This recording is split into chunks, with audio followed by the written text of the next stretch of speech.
What's up guys, I'm Kenna with Kenna's Kitchen, and today I'm going to show you how to make authentic Italian homemade marinara sauce. I will be peeling these tomatoes, cutting them up into smaller chunks, and then simmering all these ingredients on the cooktop for about 45 minutes until it is delicious and I can top my chicken with it.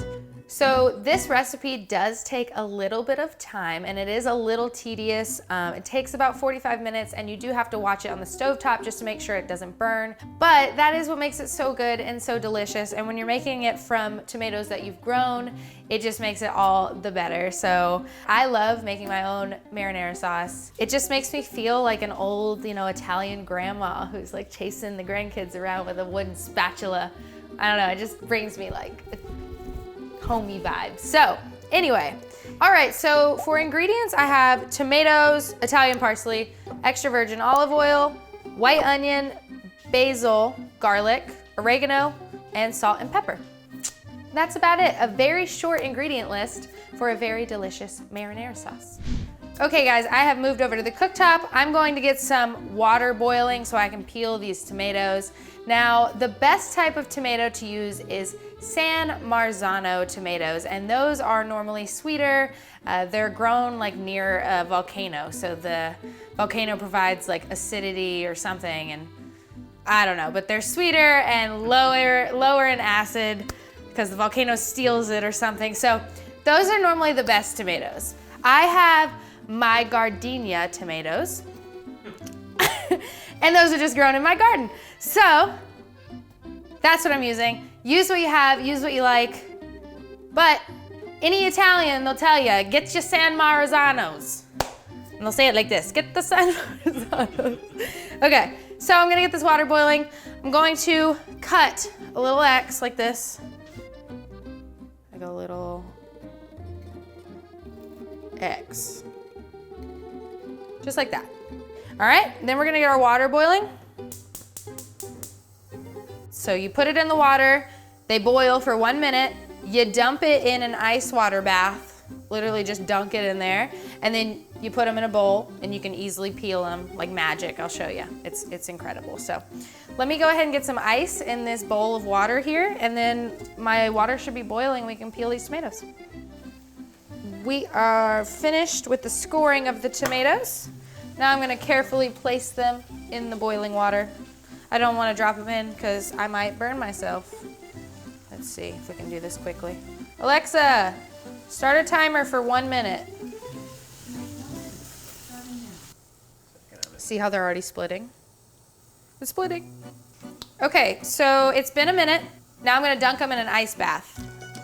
Just a quick little dunk here. You can see the skin's already peeling off.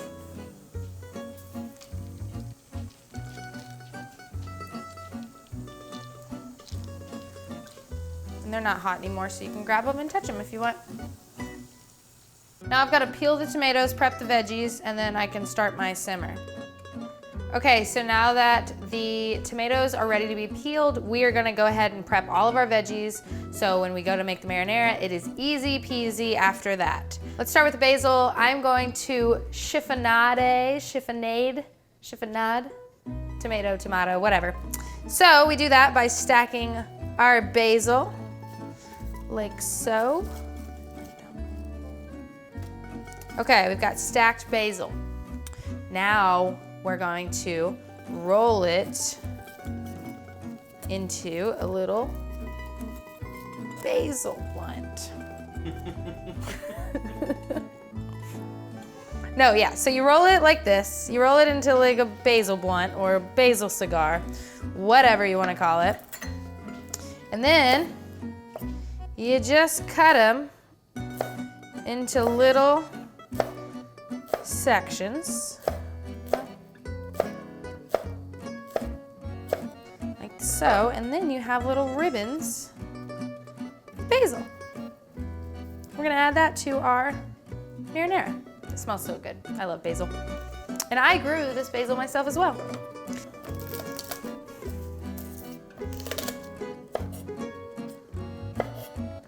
Now I've got my garlic. I'm gonna mince it, just your standard smash and cut. And we're gonna do pretty small minces.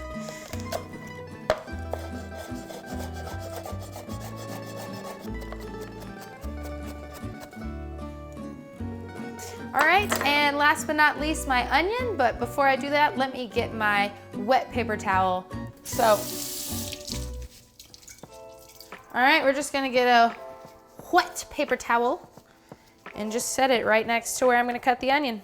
If you hadn't seen my last video, a cool tip when you're cutting onions to keep the fumes from getting in your eyes, fumes are attracted to the closest water source. So a lot of people cut them next to running water. If you don't have the capability, maybe you're prepping somewhere that doesn't have running water, you can use a wet paper towel and just kind of set it right next to the onion that you're about to cut, and the fumes will be attracted to the paper towel instead of your precious eyeballs. So give it a try next time.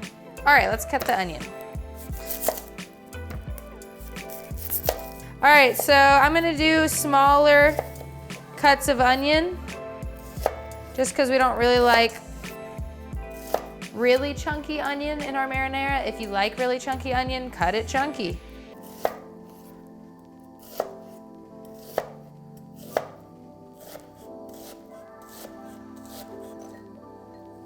And I just used half of a medium white onion. Okay, now we move to the tomatoes and we're starting our marinara. Geez, finally. All right, so I'm gonna get my cast iron started to heat up. Just a low, medium. I'm gonna base it with some olive oil and then put in my good olive oil. I have here some Colavita extra virgin olive oil. It's just a little bit of a fancier, tastier olive oil. The taste of the olive oil is really gonna come into this marinara, so use an olive oil that you like and you like the flavor of. So let me prep my cast iron. All right, so I'm just going to peel these tomatoes and cut the stems off. So see how it just kind of peels off? It's kind of gross, actually. So the reason that you remove the skins is that they can kind of create a bitter taste and can kind of create a bite to the marinara sauce. So that's why almost everybody removes the skins. Now I have made marinara sauce without the skins removed. And honestly, if you're making them day of, the bitterness factor isn't really gonna affect you. The bite of it and the texture, that could come into play. However, Travis and I love tomatoes, so it's not normally a problem for us. So sometimes if I'm feeling really lazy, I won't peel the tomatoes. Don't tell your grandma. Okay, so now that I have them peeled, I'm going to quarter the tomatoes and just remove the stems if they have them.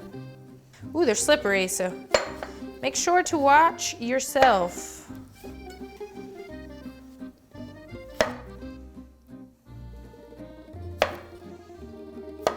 Oh my gosh, we are so close to starting. I just have to cut up the Italian parsley real quick. Won't take but just a quick second. Probably not gonna use that much, but better to have more than not enough. All right, moving over to the cooktop. Whew. I have my cast iron. It is a 12-inch cast iron here. It's what I like to make my marinara in. It doesn't stick. It's perfectly seasoned, so I love it. I'm gonna put it on a medium-high heat. Then I'm gonna put 4 tablespoons or 1/4 cup of very nice extra virgin olive oil. Okay, so when this oil gets hot, I'm gonna add in my onions, cook those for about 2 to 3 minutes, get those translucent, add in my garlic, cook that for another 30 seconds, and then we will add in all the tomatoes and the rest of the incorporated ingredients. In are the onions.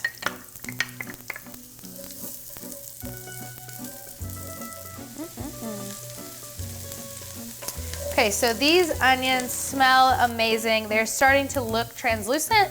I'm going to lower the heat to a medium now and add in my garlic. It has now been 2 minutes adding in garlic. All right, I've got my garlic. I'm gonna incorporate that, and it just smells amazing. We're only gonna let that garlic cook for about 30 seconds. Garlic is good. We're gonna add in the tomatoes. We're at a medium heat.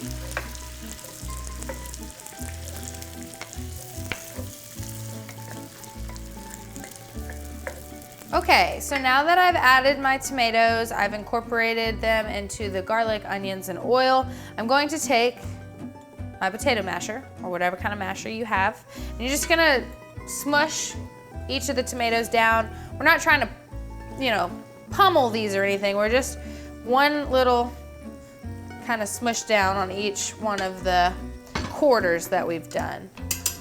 All right, so now that we have got the tomatoes smashed, we're gonna give it a stir.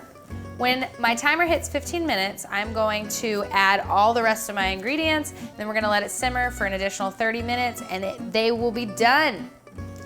Let's try that. It's already so good and it's just tomatoes. I have officially been cooking this for 15 minutes now. I'm going to lower my heat to like a medium-low heat. Then I'm gonna add in the rest of my ingredients. That includes the fresh parsley, the fresh basil, the oregano, some salt and pepper. Let's give it a good stir before we add our bay leaf. Oh, that is starting to look tasty. Okay, so lastly, I'm gonna add in my bay leaf. Just one of these will do. And I'm gonna give it a taste to see if I like how it tastes before I let it simmer. Now the tastes are really gonna come to life after this 30-minute simmer.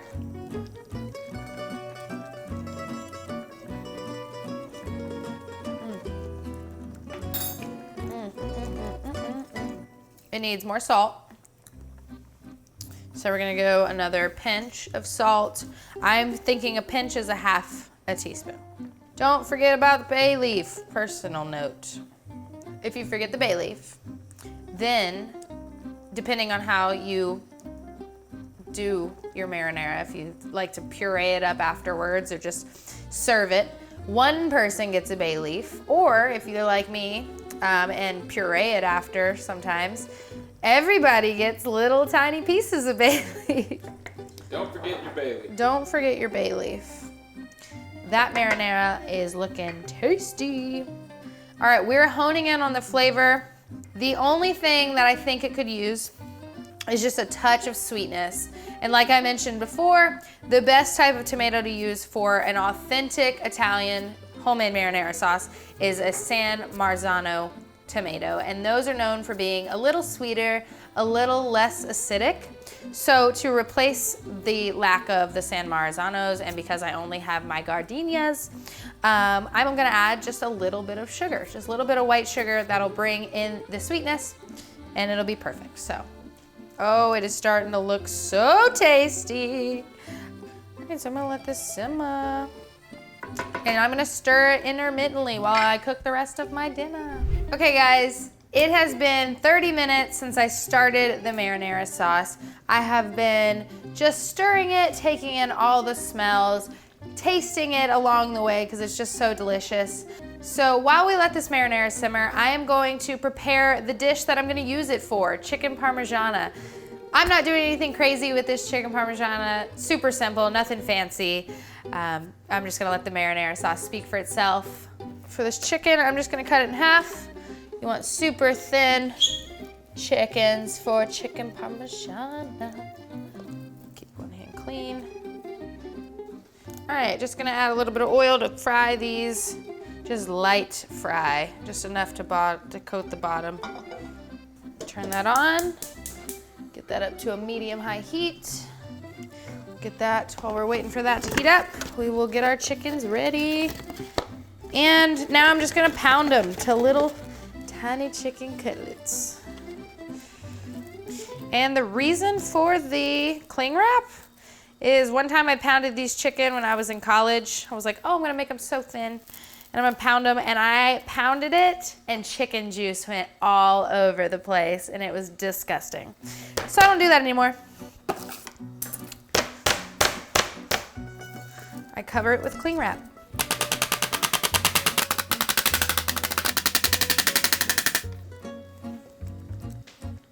Alrighty.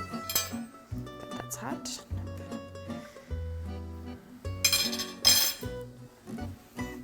It's looking like a real Italian restaurant in here. Almost done. It's been simmering now for 40 minutes. So I like to 2-fork method it. Get it all in the egg. Shake it off. And go over to the crumbs. Really get it in there.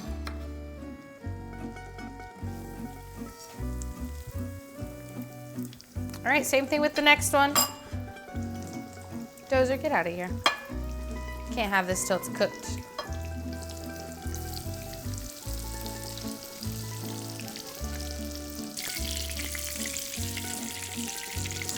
That perfect golden crust.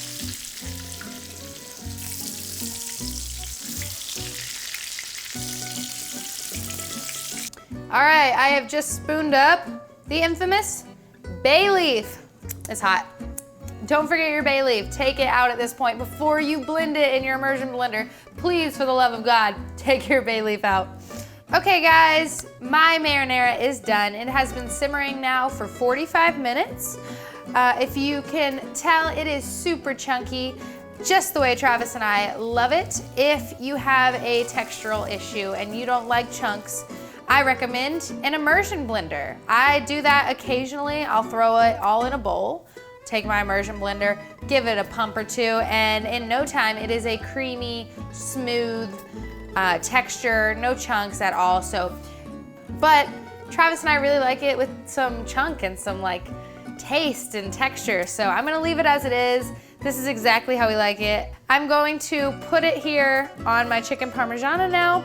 All I'm gonna do is take some of this, ladle it over the chicken, put some mozzarella cheese on top of that, throw it in an oven that's preheated to 350 degrees for about 10 minutes, and it'll be ready to eat. I'm gonna throw it over some Ronzoni pasta noodles, our absolute favorite brand. Removing from oven. My pan's all warped. Why do pans do that? That's what I wanna know. Why do pans warp in the oven?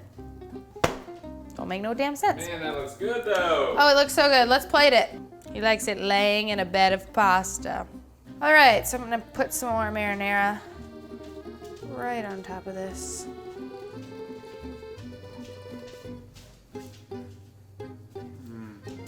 All right, and then his chicken is this one. So I will just set it like so. Oh, beautiful. Oh, I should have made some broccoli. Oh.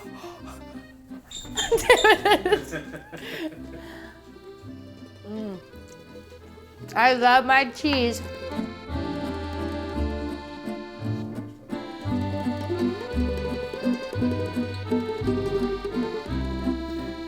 All right, let's eat. Yummy, I love chicken pie. Let's get a little look. Crunchy on the outside.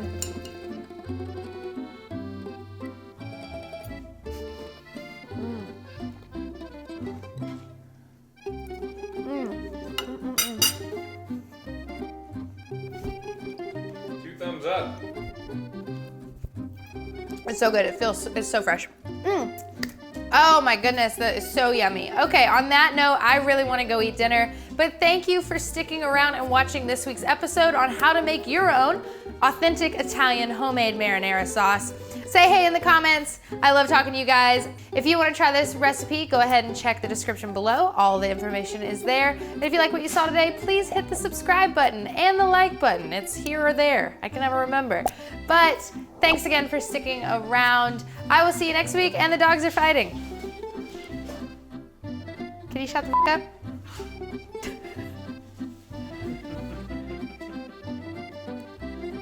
That's our sign off. We've been filming too long.